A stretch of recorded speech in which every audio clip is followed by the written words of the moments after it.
보겠습니다. 마태복음 7장입니다.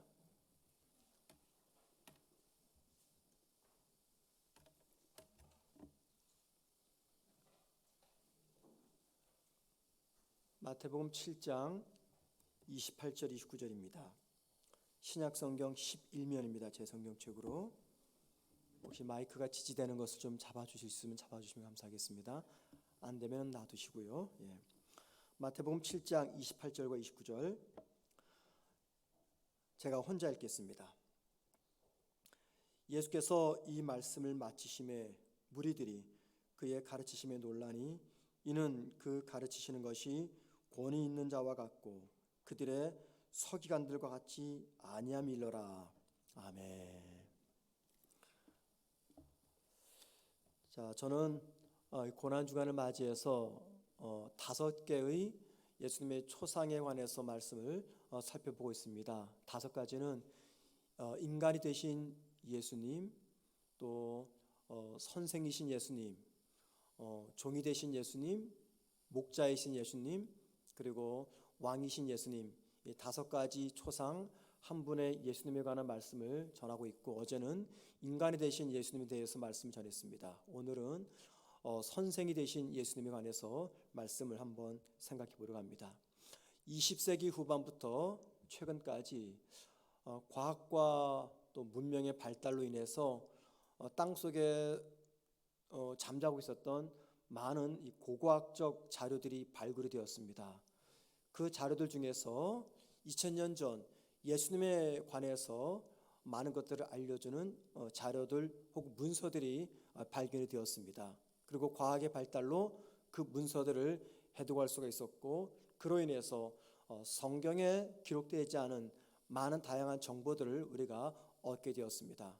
그리고 지금도 전 세계에 있는 유수한 신학대학에서 이 고고학적 자료를 가지고 예수님이 어떤 분이었는가를 연구하는 프로젝트가 계속해서 진행되고 있습니다. 그래서 서구에서 공부하고 돌아오는 많은 젊은 신학자들이 우리가 알지 못했던 많은 자료들을, 문서들을 우리 한국에 지금 보급하고 있습니다. 성경을 연구하는 학자들은 크게 둘로 나뉩니다. 성경을 하나님의 말씀으로 인정하는 복음주의 신학자들과 성경을 하나님의 말씀으로 인정하지 않는 일종의 오래된 고대 문서로 인정하는 자유주의 신학자, 둘로 나뉩니다.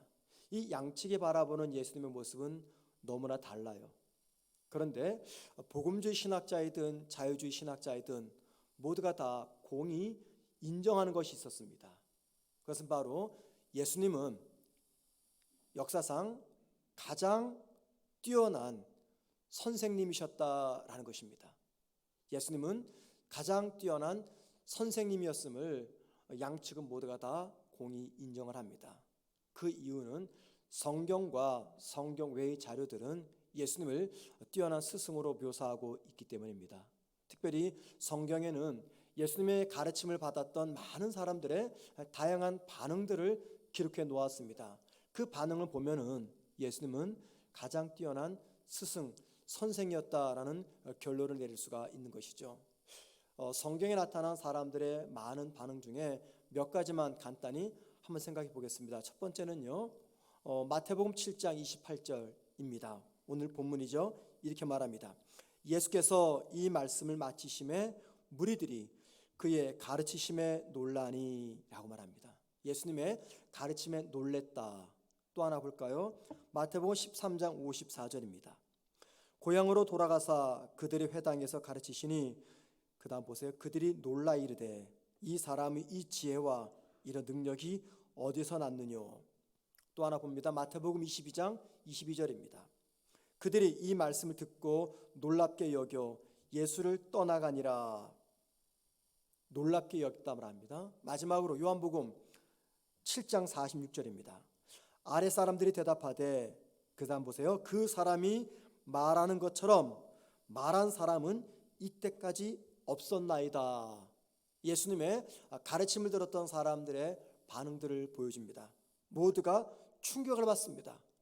그리고 지금까지 이 예수라는 사람처럼 가르친 사람은 없었다라고 말합니다. 사람들의 이런 반응을 통해서 우리가 무엇을 생각할 수 있냐면은 2000년 전 사람들은 예수님을 위대한 스승, 위대한 선생님으로 인정했다라는 것이죠. 자, 여러분, 왜 사람들은 예수님의 가르침에 놀랬을까요? 그리고 왜 사람들은 예수님을 가장 위대한 선생님으로 인정하신 것입니까? 많은 이유들이 성경에 기록되어 있습니다. 이 새벽 시간에 시간적인 제한 때문에 자세히 살펴볼 수는 없고 간단하게 한 3가지만 말씀을 전하겠습니다. 첫 번째입니다. 예수님의 가르침에는 다른 선생들에게 없었던 권위가 있었기 때문입니다. 자, 여러분, 오늘 본문 마태복음 7장 29절 한번 보시겠습니다. 이는 그 가르치는 것이 권위 있는 자와 같고 그 다음에 그들이 서기관들과 같이 아냐밀러라. 당시 사람들은 수많은 선생들의 가르침을 받았습니다. 그리고 어느 날 갑자기 혜성처럼 등장한 예수라는 사람을 통해서 또 다른 가르침을 받았습니다. 그 가르침을 비교해 보니 예수님의 가르침에는 당시 선생들의 가르침에 없는 한 가지가 있었어요. 그게 뭐냐면 권위였습니다. 권위.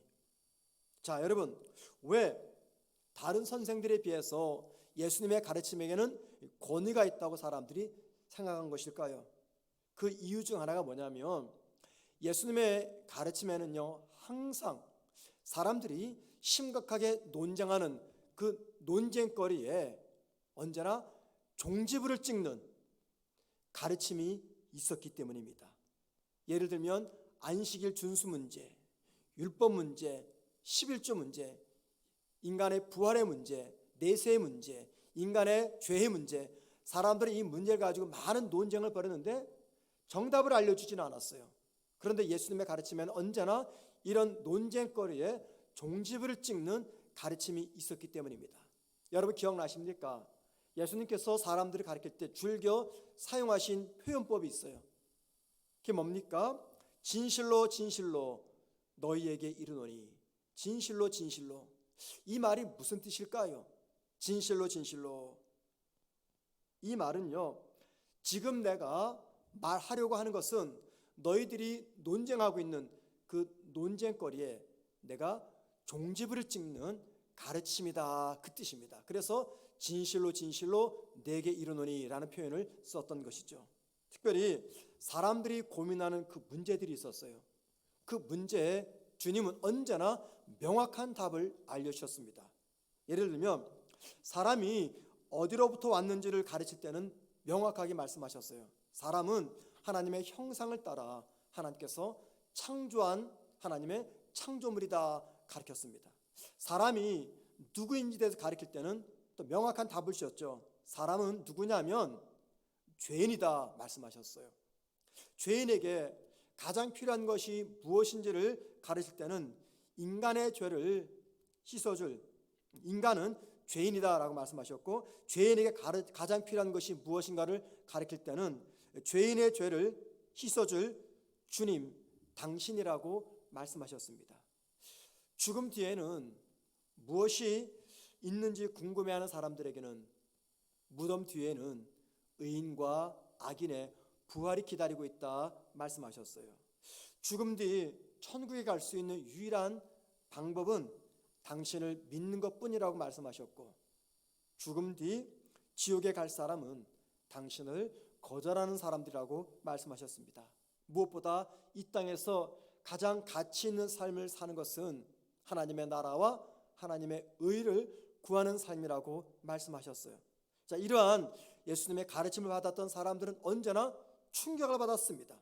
그리고는 그들 스스로가 고백하기를 이 사람의 가르침은 다른 선생들의 가르침과는 차이가 있다, 권위가 있다 생각했고, 더 나아가 하나님의 말씀하셨다라는 이 깨달음을 지울 수가 없었던 것이었습니다. 예수님의 가르침에는 권위가 있었습니다. 두 번째, 왜 사람들이 놀랬고 예수님을 가장 뛰어난 선생님으로 인정했느냐? 그 이유는요, 예수님은 언제나 시각적인 방법을 이용해서 사람들을 가르쳤습니다. 여러분, 시각적인 방법이란 무슨 말일까요? 어떤 말로서 가르칠 때 귀로만 듣는 것이 아니라 귀로 듣는 그 말이 그 사람에게 상상력을 만들어줍니다. 무언가를 떠올리게 합니다. 이게 바로 시각적 방법인데 예수님은 언제나 이런 방법을 이용해서 사람들을 가르쳤어요. 대표적인 말씀이 마가복음 10장 25절입니다. 이렇게 말합니다. 낙타가 바늘기로 나가는 것이 부자가 하나님의 나라에 들어가는 것보다 쉬우니라 라고 말합니다. 예수님은 당신의 말씀을 듣는 사람들의 이 상상력 속에 낙타 한 마리를 등장시킵니다. 또 바늘 하나를 등장시킵니다. 그리고는 이렇게 말합니다. 낙타가 바늘기 속으로 들어간 것을 한번 상상해봐라. 그랬더니 사람들이 이 말을 듣고 웃습니다.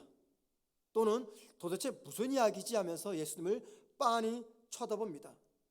그리고는 예수님께 이렇게 말했을 것입니다. 예수님, 도대체 무슨 말씀을 하시는 겁니까? 어떻게 낙타를 바늘기 속으로 들어가게 할 수 있단 말입니까? 이렇게 말합니다.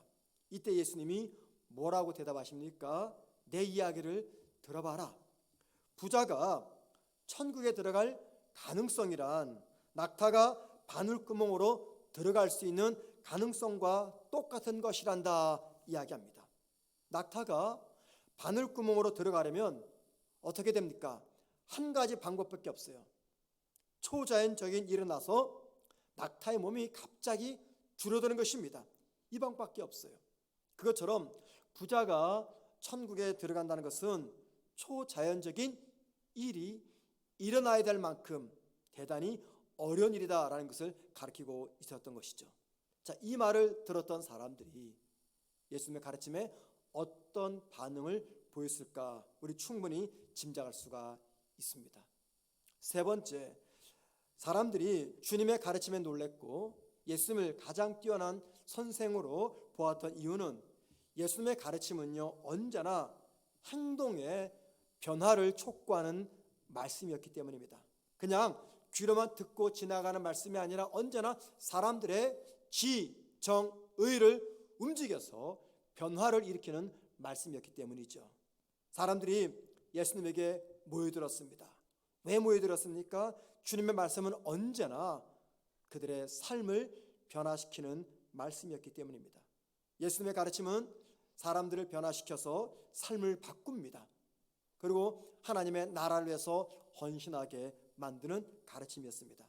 그 예가 너무나 많기 때문에 그걸 굳이 제가 설명할 의미가 없는 것 같아요.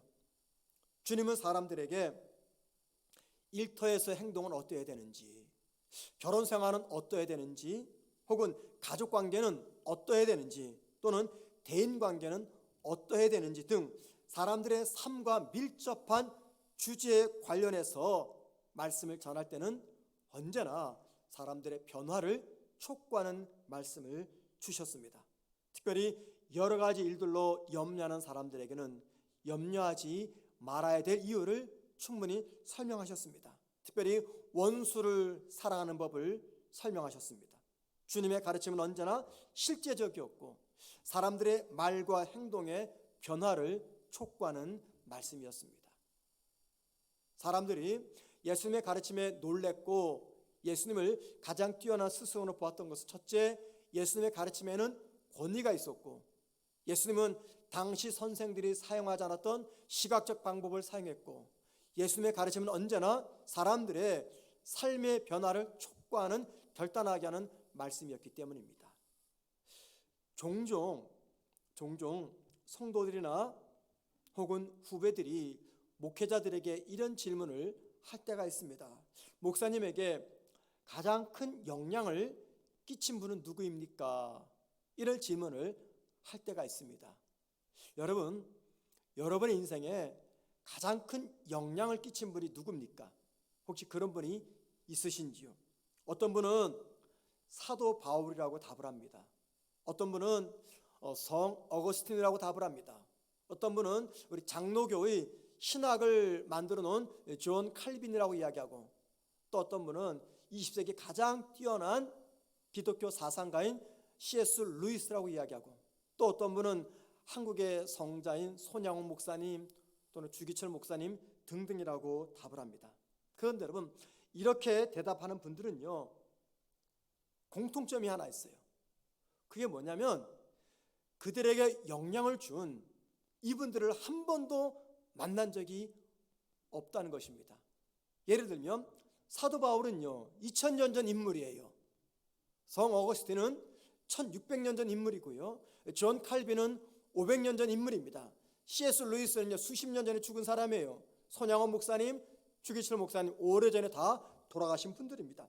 태어나서 한 번도 만난 적이 없어요. 얼굴 대 얼굴로서 본 적도 없습니다. 직접 그들의 육성으로 뭔가를 가르침을 받아본 적도 없어요. 그런데 무슨 이유 때문에 자기들의 인생에 가장 큰 영향을 준 분들이 이분들이라고 말씀을 하고 있는 것입니까? 뭐 때문일까요? 그것은 이분들이 남긴 저작, 저서들 때문입니다. 책을 통해서 이분들이 보여준 삶의 흔적들 때문입니다. 이분들의 저서와 삶의 흔적들을 간접적으로 경험하면서 자신의 삶에 가장 지대한 영향을 끼쳤다라고 고백을 합니다.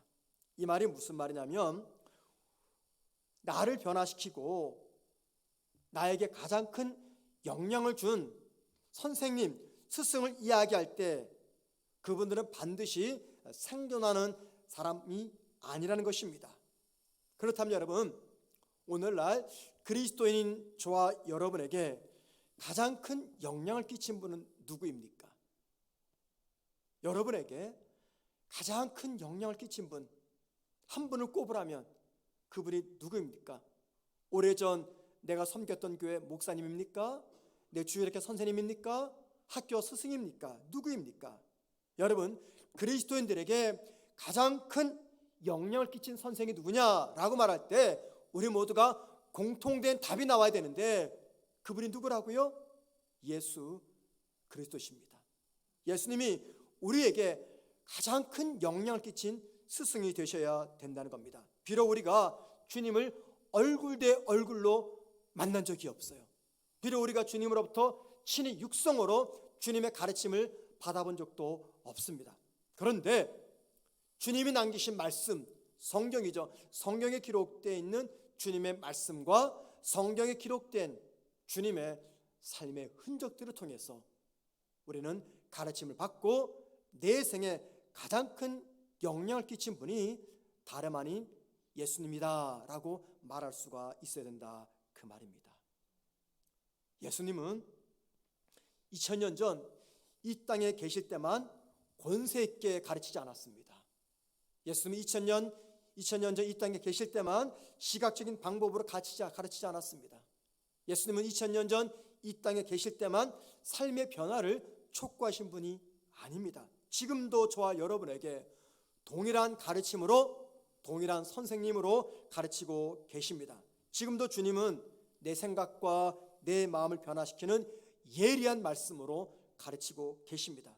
지금도 우리 주님은 이 세상에서 가장 권위 있는 말씀으로 가르치고 계십니다. 당신의 말씀을 듣고 말과 행동이 변화되기를 기대하는 마음으로 지금도 주님은 당신의 말씀으로써 저와 여러분을 가르치는 선생님으로 내 곁에 계십니다.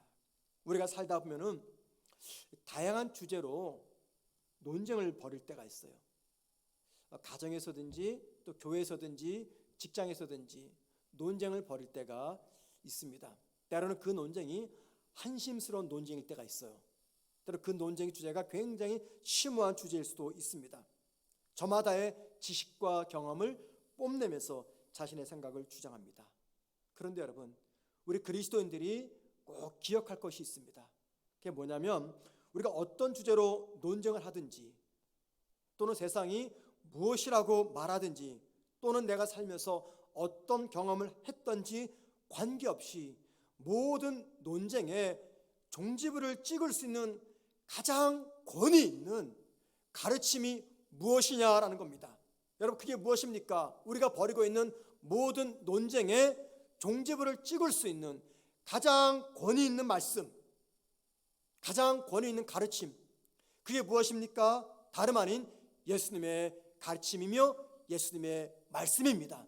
예수님의 가르침, 예수님의 말씀, 그게 무엇입니까? 바로 성경입니다. 성경은 살아있는 하나님의 말씀입니다. 성경은 선생님이신 예수님께서 저와 여러분을 가르치는 최고로 권위 있는 교육 자료입니다. 그래서 우리 그리스도인들은 매 순간마다 내 인생의 답을 찾기 위해서, 내가 고민하는 문제의 답을 찾기 위해서 어디로 가야 됩니까? 사람 찾아가는 것이 아닙니다. 성경으로 찾아 들어오셔야 됩니다. 우리 인간은 하나님이 창조하신 창조물입니다. 인간의 지식과 지혜가 아무리 크고 위대하고 탁월하 하들들 인간을 창조하신 하나님의 지혜와 지식보다 크다고 말할 수가 있겠습니까? 그러므로 여러분이 살면서 어떤 문제로, 어떤 주제로 논쟁을 하든지 또는 어떤 문제 때문에 고민을 하시든지 최종적으로 돌아가야 될 마지막 가르침은 우리 주님의 가르침인 성경 말씀입니다. 여러분 마음속에 지금보다 더 성숙해지고, 지금보다 더 변화되고, 지금보다 더 능력 있는 그리스도인이 되고 싶다면 여러분 어디로 찾아가셔야 됩니까? 여러분 지금의 여러분의 모습에 만족하십니까? 지금의 여러분의 신앙 수준, 지금의 여러분의 의식 수준, 지금의 여러분의 삶의 모습, 거기에 만족하십니까? 만족하신다면 그럴 필요 없겠죠. 그러나 적어도 지금의 내 모습에 만족하지 못하시고 지금보다는 좀 더 성숙하고 지금보다는 좀 더 변화되고 지금보다는 좀 더 능력 있는 그리스도인으로 살아가기를 원하신다면 여러분 어디로 찾아가시겠습니까? 지금보다 더 나은 신앙인이 되고자 하는 그러한 마음이 있다면 우리 모두가 주님의 가르침에 귀를 기울이셔야 됩니다. 선생이신 주님을 믿고 따른다고 하면서 주님의 가르침인 이 말씀에 귀를 기울이지 않는다면 여러분 그런 분의 삶 속에 어떤 변화가 나타나겠습니까? 주님의 가르침에 담겨있는 하나님의 말씀을 가까이 대하지 않으면서 어떻게 지금보다 더 나은 날을 기대할 수가 있겠습니까? 삶의 변화가 나타나지 않는 성도의 신앙은요, 죄송하지만 죽은 신앙이고 병든 신앙입니다. 작은 분량이라도 성경을 매일매일 꾸준히 읽고 묵상하시길 바랍니다. 자, 우리가 성경을 매일 꾸준히 읽고 묵상한다, 그 말은요 무슨 말이냐면 우리의 선생님이신 주님의 가르침을 내가 매일매일 받고 따라간다, 그 말입니다. 정말 여러분의 인생을 변화시키신 분이 우리 주님이라면 오늘도 내일도 내 코끝에 호흡이 멈추는 순간까지 성경 말씀을 매일매일 읽고 묵상하셔야 됩니다. 왜냐하면 그게 바로 주님의 가르침을 내가 받고 주님을 따라간다는 증거입니다. 때로는 그 말씀이 위로의 말씀일 수 있어요. 때로는 나를 책망하는 말씀일 수가 있습니다. 때로는 나를 권면하는 말씀, 때로는 나에게 확신을 주는 말씀일 수가 있습니다. 중요한 것은 그리스도인은 말씀을 읽고 묵상하셔야 됩니다. 삶에 다양한 문제가 있습니다. 그 삶의 다양한 문제의 정답을 다른 데서 찾지 마시고 성경에서 찾으셔야 됩니다. 경제관, 자녀 교육 방법, 세상 사는 자세, 가정생활, 직장생활, 대인관계, 모든 인생의 문제의 명확한 답은 바로 성경에 담겨져 있습니다. 왜냐하면 성경은 내 최고의 스승 되시는 우리 주님의 말씀이기 때문입니다. 얼마 전에 이 시대 최고의 지성인이자 스승이신 이어령 선생께서 소천하셨습니다. 이분은 평생 무신론자로 사시다가 딸의 고난을 겪는 모습 보면서 주님을 믿는 그리스도인이 되었죠. 말년에 암이 들어서 수술하지 아니하고 모든 치료를 중단한 채 가정에서 마지막 순간을 기다리면서 편안하게 하나님의 나라로 올라가셨어요. 그분이 마지막 임종하기 전까지 많은 말들을 남기셨고 그 어록들을 담아서 어느 출판사가 이어령 선생의 마지막 유작이다 해가지고 책을 만들어냈습니다. 그리고 그분의 마지막 가르침이 유튜브를 통해서 많은 사람들에게 지금 알려지고 있어요. 자, 그랬더니 그분이 소천하신 다음에 많은 사람들이 이어령 선생님이 남긴 많은 이야기들을 SNS에서 공유하고 있습니다. 한 인생이 남긴 삶의 흔적과 가르침을 참 귀하게 소중하게 다루시는 그 모습 보면서 참 귀하다라는 생각이 들었어요. 그런데 여러분, 한번 생각해 보세요. 한 인생이 남긴 삶의 흔적과 가르침도 이렇게 소중하게 생각해서 SNS로 막 공유하고 나누면서 화제되고 있는데, 인생이 아닌 하나님의 아들, 인간의 몸을 빌어 이 땅의 모든 인류의 참 스승으로 오신 우리 예수님의 그 삶과 가르침을 우리가 어느 정도 믿고 따라가며 그분의 삶과 가르침을 사람들에게 공유하고 있는가라는 것이죠. 한 인생이 남긴 어록을 이렇게 귀하게 여기면서 온 인류의 구원자이사 대스승이신 우리 주님의 가르침을 오늘 저와 여러분은 어떻게 믿고 따라가고 있느냐라는 것입니다. 여러분은 예수님을 내 생의 가장 위대한 스승으로 믿고 따라가십니까? 내 삶에 가장 지대한 영향을 주신 분이 우리 주님이라고 믿고 고백하십니까? 그렇다면 그 증거가 무엇입니까? 그분이 남기신 가르침인 성경 말씀을 여러분들은 매일매일 어떻게 읽고 묵상하고 계십니까? 말로는 기도로는 주님은 나의 스승입니다 라고 말하면서도 스승이 남긴 가르침을 멀리하는 그런 제자가 과연 참 제자라고 말할 수가 있겠습니까? 정말 주님이 내 생에 나를 변화시킨 가장 뛰어난 스승이라고 고백하신다면 그분이 남긴 마지막 유작 성경 말씀을 어찌 지금처럼 소홀히 대할 수가 있겠습니까? 매일매일 펴서 읽고 묵상하면서 오늘도 주님이 스승이신 주님이 나를 어떻게 가르치실까? 그 주님의 가르침에 내가 귀를 기울이면서 오늘도 그 말씀을 내 마음에 눈에 머리에 담고 그 말씀 의지하며 살아가지 않겠습니까? 사랑하는 성도 여러분, 우리 지금 이 땅에 우리 스승으로 오셨습니다. 그 스승의 가르침인 성경 말씀을 내 가장 소중한 가르침으로 삼고 오늘도 그 말씀을 펴서 읽고 묵상함으로 스승 되신 주님께서 나에게 남기신 그 말씀을 따라 오늘도 내 인생길을 지혜롭게 살아가기를 주님의 이름으로 축원을 드립니다. 말씀을